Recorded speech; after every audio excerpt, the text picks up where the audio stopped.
Morning বন্ধুরা, welcome back to my channel. আশা করি তোমরা সবাই খুব ভালো আছো। আমিও কিন্তু বেশ ভালো আছি।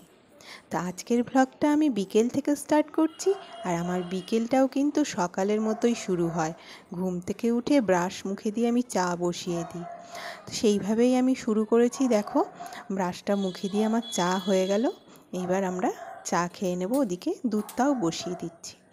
তো আজকে তোমাদেরকে আমি বলবো যে কোথাও যাত্রা করার সময় বাড়ি থেকে যখন আমরা বেরোই কোনো কাজের উদ্দেশ্যে, কি কি করলে আর কি কি না করলে সেই কাজে আমরা সফল হব, মানে সেই কাজটা আমাদের বেশ ভালো মতো আমরা মিটিয়ে বাড়ি ফিরতে পারবো।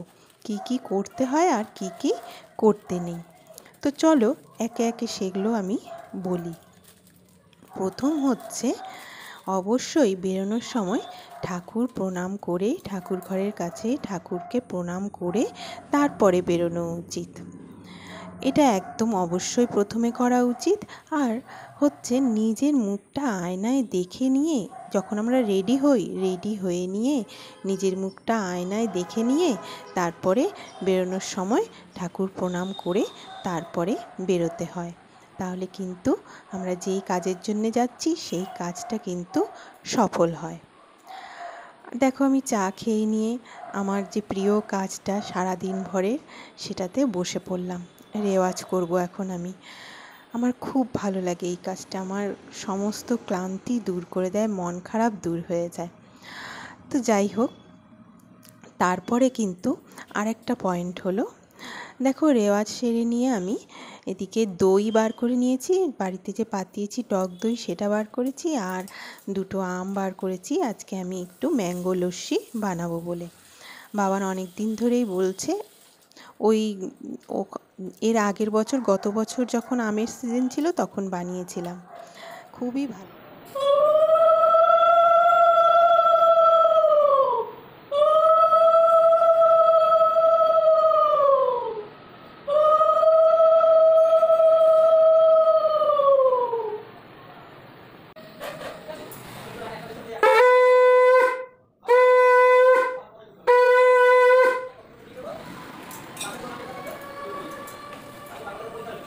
তো আমি সন্ধে দিয়ে নিয়ে চলে আসলাম, আমগুলো ভিজিয়ে রেখে গিয়েছিলাম, সন্ধে দিয়ে নিয়ে এবার চলে এসেছি আমি ম্যাঙ্গো লস্যি বানাই, তোমরা দেখতে থাকো। আরেকটা হচ্ছে, বেরোনোর সময় পার্সে বা পকেটে বা মুখে একটা লবঙ্গ যদি দিয়ে বেরোনো যায় তাহলে কিন্তু সেটা খুবই শুভ হয়, কাজটা কিন্তু সেটা সফল হয়।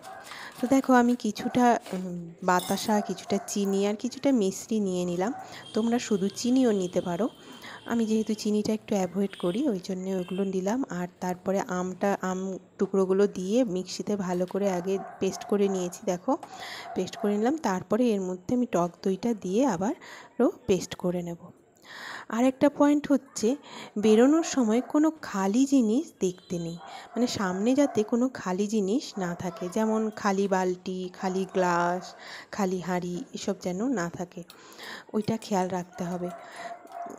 আগে আমাদের দেখেছি আমি মা ঠাকুমাদের, মানে দিদা ঠাকুমাদের, যে বেরোনোর সময় বা আমি আমার মাকেও দেখেছি, আমি যখন পরীক্ষা দিতে যেতাম আমরা, তখন কিন্তু একটা ঠাকুরঘরের সামনে একটা ভর্তি গ্লাস রেখে দিত, মানে জল ভরা গ্লাস, ওইটা দেখে আমরা বেরোতাম।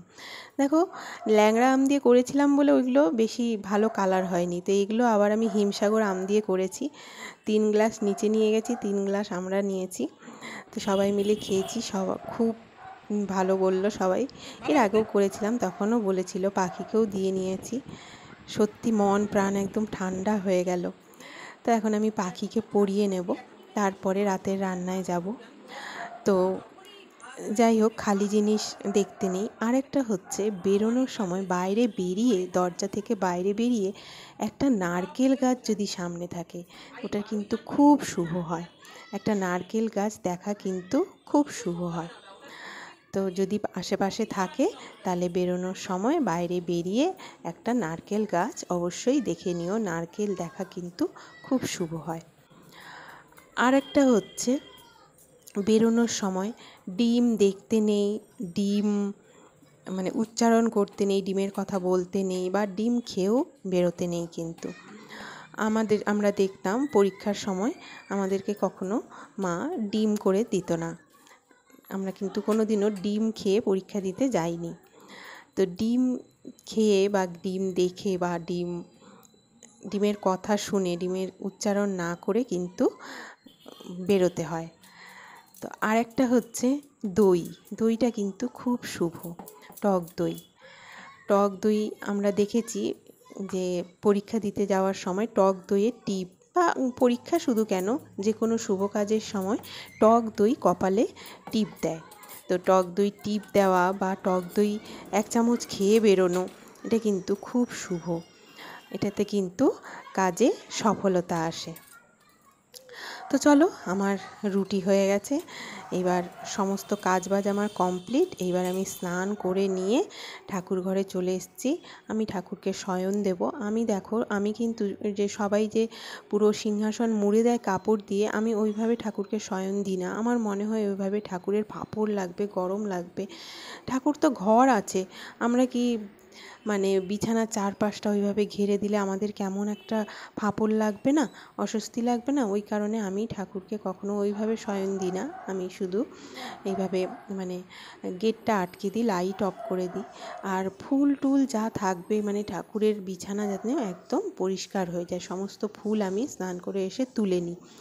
আর শীতকালেও আমি কাপড় ছেড়ে তারপরে বা বাবানকে দিয়ে হলেও আমি ফুল টুল একদম পরিষ্কার করে দিই, বিছানাটা একদম পরিষ্কার হয়ে থাকে। আর আমি এটা মানে পুজো দেওয়ার পরে আমি ঠাকুরকে আরেক গ্লাস জল, বাতাসা আর বাটিতে স্নানের জল দিয়ে দিই। কারণ এই গরমের মধ্যে আমরা তো সবাই প্রত্যেককে 2-3 বার করে স্নান করি, ঠাকুরেরও তো ইচ্ছে হয়। ওই কারণে আমি স্নানের জল দিয়ে দিই, খাওয়ার জল দিয়ে দিই, আর বাতাসা দিয়ে দিই। কারণ সন্ধেবেলা আমার পক্ষে আরেকবার পুজো দেওয়া সম্ভব হয় না, অনেক কাজ থাকে। তাই আমি দিনের বেলা যখন পুজো দিই, পুজো দেওয়ার পরেই আমি এইভাবে দিয়ে নিই। আর জলটা আমি রেখে দিলাম, ঠাকুরের যদি জল তেষ্টা পায় রাতে, আমাদের যেমন জল তেষ্টা পায় রাতে, ঠাকুরের যদি জল তেষ্টা পায় তাহলে উঠে খেয়ে নেবে। তো আজকে বাই বাই।